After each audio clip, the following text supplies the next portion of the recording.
Hello friends, कैसे हैं? I hope आप सभी बहुत अच्छे होंगे। तो फ्रेंड्स, हम लोगों ने कल दादी माँ कहानी पार्ट 1 आधा कहानी कल देख चुके थे और आज हम लोग देखेंगे दादी माँ कहानी पार्ट 2 यानी कहानी कल जहाँ छोड़े थे उसके आगे का। ये कहानी जो है फ्रेंड्स, डॉक्टर शिव प्रसाद सिंह ने अपनी दादी माँ की जब मृत्यु हो जाती है तो दादी माँ की मृत्यु के बाद जब उनके बड़े भाई साहब ने उनको पत्र के माध्यम से बताया है कि दादी माँ अब नहीं रही, तो लेखक के मन में जो भी यादें आती है, दादी माँ जब बचपन में लेखक अपने गांव जाते थे तो दादी माँ किस तरह से अपने पोते की देखभाल करती थी, उनकी सेवा करती थी, दादी माँ की दिनचर्या क्या थी। जब दादाजी एक्सपायर किए थे तो उस समय दादी माँ ने किस तरह से लेखक के पिताजी को संभाला, इन सारी बातों को इस कहानी के माध्यम से लेखक ने हमें बताया है। आप लोग यदि पेज को फॉलो नहीं किए हैं तो जल्दी से पेज को फॉलो कर दीजिए। यहाँ पे आपको एनसीईआरटी क्लास 6 to 12 मिलेगी, उसका पीडीएफ नोट्स मिलेगा, समय समय पर होने वाले एग्जाम का सिलेबस भी मिलेगा और एग्जाम में किस तरह से क्वेश्चन आते हैं उसका मॉडल पेपर विथ सॉल्यूशन भी मिलेगा। तो आप लोग पेज को जरूर फॉलो कर लीजिएगा फ्रेंड्स। हम लोगों ने कल देखा था कहानी में कि किशन भैया की शादी होने वाली है। किशन भैया की शादी में लेखक को बुखार हो गया है, सभी लोग बाराती चले गए हैं, बारात चले गए हैं, लेखक बुखार होने के कारण घर पे ही है, बारात नहीं जा पाए हैं। तो दादी माँ किस तरह से लेखक की सेवा करती हैं, देखभाल करती हैं, ये सब हम लोग कल देख चुके थे। यदि आप नहीं देखे हैं तो जरूर देख लीजिएगा उस पार्ट को। आज हम लोग उसके आगे की कहानी देखेंगे कि औरतें जो है किस तरह से रात को बारात जाने के बाद औरतें अभिनय करती हैं, यानी डोमकच जिसे कहा जाता है, करती हैं औरतें घर में। इसमें पूरी सीन को दिखाया जाता है कि किस तरह से शादी होती है, बच्चे होने तक की पूरी कहानी को दिखाया जाता है। ये सब हम लोग कल देख चुके थे। आज हम देखेंगे उसके आगे से कि लेखक का बीमार था, लेखक बारात नहीं गए थे और दादी माँ जो थी उनकी देखभाल कैसे कर रही थी। मुझे भी पास ही एक चरपाई पे चादर ओढ़ाकर दादी माँ ने चुपके से सुला दिया। सभी लोग बाराती चले गए थे, औरतें जो थी रात को बारात जाने के बाद अभिनय कर रही थी, तो दादी माँ ने वहीं पे अभिनय हो रहा था, लेखक को एक चरपाई पे सुला दिया और चादर ओढ़ा दिया। सोचा कहीं जोर से हंस दूं तो भेद खुल जाएगा। लेखक को नींद नहीं आ रही थी फ्रेंड्स, वो सोच रहे हैं कि यदि मैं जोर से हंसूंगा तो भेद खुल जाएगा, क्योंकि वहां पे बहुत सारी औरतें हैं, कि मैं जगा नहीं हूं, मैं सोया नहीं हूं, मैं जग रहा हूं। भाभी की बात पर हंसी रुक न सकी और भंडाफोड़ हो गया। लेखक की भाभी जो है कुछ ऐसी मजाक वाली बातें कर दी जिस पर लेखक को हंसी आ गया और उनका भंडा फूट गया, यानी सभी को पता चल गया कि लेखक सोने का नाटक कर रहे हैं, वो सोए नहीं है। देबू की माँ ने चादर खींच ली। देबू की माँ जो है एक कैरेक्टर है, उन्होंने चादर लेखक के ऊपर से खींच ली। कहो दादी, ये कौन बच्चा सोया है? दादी से बोली, दादी कहो ये कौन सा बच्चा जो है वो सोया है? बेचारा रोता है, शायद दूध तो पिला दूं। भाभी देबू की माँ ने मजाक में कहा कि बच्चा बेचारा रो रहा है, इसे दूध तो पिला दूं। हाथापाई शुरू हो गई, मजाक शुरू हो गया। दादी माँ बिगड़ी, लड़के से क्यों लगती है? दादी माँ बिगड़ गई कि लड़कों से क्यों लगती है। सुबह रास्ते में देबू की माँ मिली। कल वाला बच्चा भाभी।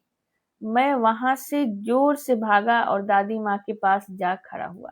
लेखक कह रहे हैं कि मैं वहां से कल जोर से भागा और दादी माँ के पास जाकर के खड़ा हो गया। वस्तुतः इस प्रकार का अपराध हो जाने पर जब दादी माँ की छाया में खड़े हो जाते हैं तो अभयदान मिल जाता है। लेखक कह रहे हैं जब कोई अपराध हो जाता है तो दादी माँ के पास खड़े हो जाता है तो लगता है कि अपराध जो है वो क्षमा हो गया है। स्नेह और ममता की मूर्ति थी दादी माँ। एक एक बात आज कैसे कैसे मालूम होती है। जब लेखक की दादी माँ मर गई हैं तो लेखक को उन सारी यादों को याद करने के बाद कहते हैं एक एक बात आज कैसे कैसे मालूम पड़ती है। परिस्थिति का वात्या चक्र जीवन के सूखे पत्ते कैसे नचाता है। कहते हैं परिस्थिति जो होती है जीवन के सूखे पत्तों को किस तरह से नचाती है, यानी हमारे जीवन को किस तरह से अपने इर्द गिर्द आस पास घुमाती है। इसे दादी माँ खूब जानती थी, इसे दादी माँ बहुत अच्छी तरह जानती थी। दादाजी के मृत्यु के बाद से ही वे बहुत उदास रहती। जब लेखक के दादाजी की मृत्यु हो गई थी तब दादी माँ बहुत उदास रहने लगी थी। संसार उन्हें धोखा की टट्टी मालूम होता था। दादी माँ को लगता था ये संसार जो है वो क्या है, धोखा देने वाला है। दादा ने उन्हें स्वयं जो धोखा दिया, दादाजी उन्हें लगता था कि उन्हें धोखा दे दिए, यानी पहले उन्हें नहीं मरना चाहिए था, वे पहले मर गए। वे सदा उन्हें आगे भेजकर उनके पीछे जाने की झूठी बात कहा करते थे। दादाजी हमेशा कहा करते थे कि पहले मैं मरूंगा, नहीं पहले तुम मरोगी, उसके तुम्हारे पीछे मैं आऊंगा। लेकिन यहाँ दादी माँ को लगता था कि दादाजी ने हमें धोखा दे दिया है कि मैं अभी जिंदा हूँ और दादाजी चल बसे।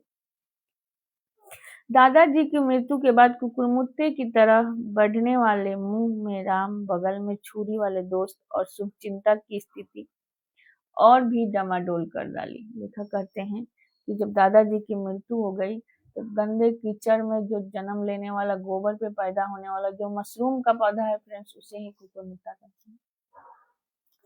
उस तरह के लोग जो कि मुख में राम, मुंह पे आपकी प्रशंसा करते हैं और पीछे आपके पीठ पीछे आपकी शिकायत, आपकी बुराई करते हैं, वैसे लोगों का डामाडोल हो गया, यानी बहुत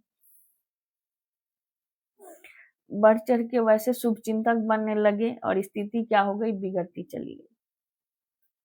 दादा के श्राद्ध में दादी माँ के मना करने पर भी पिताजी ने बहुत अतुलनीय व्यय किया, अतुलनीय संपत्ति व्यय की, वह घर की तो थी नहीं।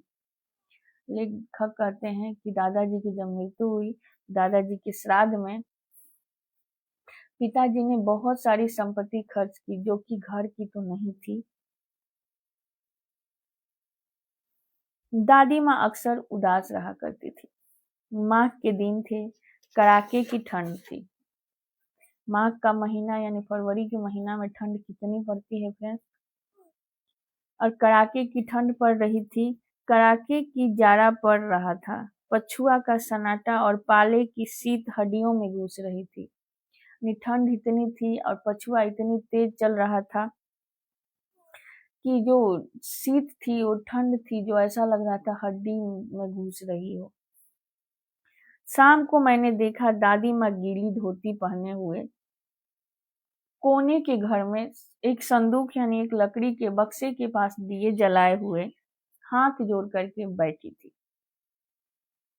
उनकी स्नेह कतार आंखों में मैंने आंसू कभी नहीं देखा था।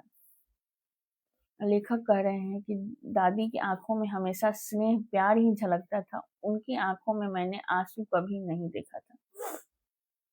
मैं बहुत देर तक मन मारे उनके पास बैठा रहा। लेखक कहते हैं मैं बहुत देर तक दादी के पास मन मारे बैठा रहा। उन्होंने आंखें खोली। दादी माँ, मैंने धीरे से कहा, क्या रे, क्या है रे, तू यहाँ क्यों बैठा है? दादी माँ, एक बात पूछूं, बताओगी ना? मैंने उनकी स्नेहपूर्ण आंखों की ओर देखा। लेखक ने कहा, दादी माँ से कहा कि एक बात पूछूं, आप सही सही बताओगी ना? और मैंने स्नेहपूर्ण आंखों से उनकी तरफ देखा। क्या है, पूछ। तुम रोती थी? दादी माँ मुस्कुराई, बोली, पागल, तूने अभी खाना नहीं खाया। दादी माँ ने बात को बदल दिया क्योंकि दादाजी की मृत्यु हो गई थी। दादी माँ दुखी थी, बट लेखक जो थे वो अभी छोटे थे, बच्चे थे, उन्हें अपने दुख को जाहिर करना उनके सामने दादी माँ नहीं चाहती थी। इसीलिए बात को बदलते हुए उन्होंने कहा कि तू अभी खाना नहीं खाया है, चल चल धोती तो बदल लो। दादी माँ, मैंने कहा, मुझे सर्दी गर्मी नहीं लगती बेटा। वे मुझे खींचती रसोई की ओर ले गई। सुबह मैंने देखा चारपाई पर बैठे पिताजी और किशन भैया मन मारे कुछ सोच रहे थे। लेखक कह रहे हैं कि मैंने सुबह देखा कि चारपाई पे बैठे हुए लेखक के बड़े भाई साहब किशन भैया और उनके पिताजी कुछ सोच रहे हैं। बाबू बोलो, रुपया कोई देता नहीं है, कितने के तो अभी पिछले भी बाकी है। वे रोने रोने से हो गए। पिताजी ये बातें बोलते बोलते रोने रोने से हो गए। रोते क्यों है रे? दादी माँ ने उनका माथा सहलाते हुए कहा कि क्यों रोता है तू? मैं तो अभी ही हूँ, मैं तो अभी हूँ ही। उन्होंने संदूक खोलकर एक चमचमाती सी चीज निकाली। दादी माँ ने संदूक खोला और एक चमचमाती सी चीज निकाली। तेरे दादा ने यह कंगन मुझे इसी दिन के लिए पहनाया था। दादी माँ ने अपने संदूक से एक कंगन निकाला और कहा कि दादी माँ अपने बेटे से कि तेरे दादा ने ये कंगन लेखक से कहा कि इसी दिन के लिए पहनाया था कि जब जरूरत होगी तब इस कंगन का मैं सही उपयोग करूंगी। उनका गला भर आया। दादी माँ ने जब कंगन अपने बेटे के सामने दिया तब उनका गला भर आया। मैंने इसे पहना नहीं, लेखक से कह रही दादी माँ कि मैंने इसे पहना नहीं है, इसे सहेज कर रखती हुई आई हूँ। यह उनके वंश की निशानी है। लेखक कह रही हैं ये हमारे वंश की निशानी है, इसे मैंने पहना नहीं है, इसे सहेजती हुई, संभालती हुई, रखती हुई मैं आई हूँ। उन्होंने आंसू पोंछकर कहा, पुराने लोग आगा पीछा सब सोच लेते हैं बेटा, कि पुराने लोग जो होते हैं भूत और भविष्य सभी सोच लेते हैं। सचमुच मुझे दादी माँ साफ भ्रष्ट देवी सी लगी। कहते हैं लेखक कि सचमुच जब दादी माँ ने ये बात बोला कि पुराने लोग जो हैं वो आगे और पीछे भूत और भविष्य सभी सोच के चलते हैं, तो उस समय दादी माँ लेखक को एकदम देवी सी लगी। धुंधली छाया विलीन हो गई। मैंने देखा दिन काफी चढ़ आया है। पास के लंबे खजूर के पेड़ से उड़कर एक कौवा उनकी घिनौनी काली पंखे फैलाकर मेरी खिड़की पर आ बैठा।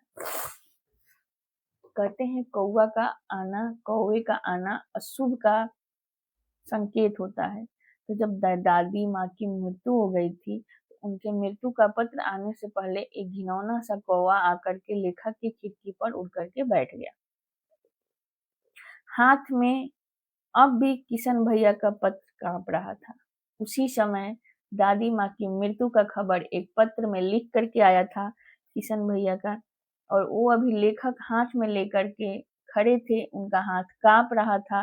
तभी वो कौवा जो था वो आकर के लेखक की खिड़की पे बैठ गया। यानी अशुभ का संकेत लेखक को पहले ही मिल गया। काली चींटियों सी कतारें धुंधली हो रही थी। आंखों पर विश्वास नहीं होता।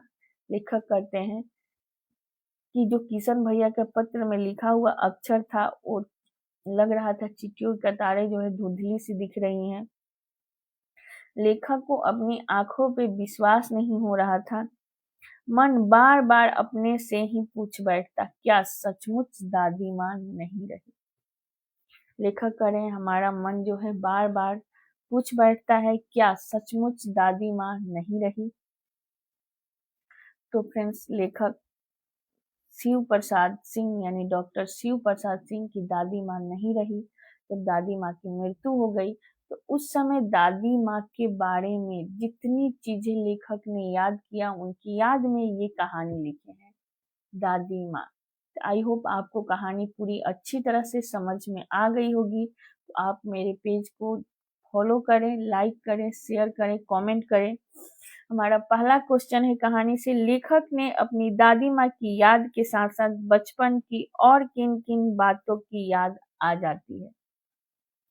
लेखक को अपनी दादी माँ की याद के साथ साथ बचपन की और किन किन बातों की याद आ जाती है? इसका आंसर आप लोग कमेंट में जितना हो सकता है दें। कहानी यदि फर्स्ट पार्ट आप नहीं देखे हैं तो जरूर देख लीजिएगा। नेक्स्ट पार्ट में हम इसका क्वेश्चन आंसर आपको करवाएंगे। तब तक के लिए थैंक यू। पेज को फॉलो करें, शेयर करें, कमेंट करें, लाइक करें।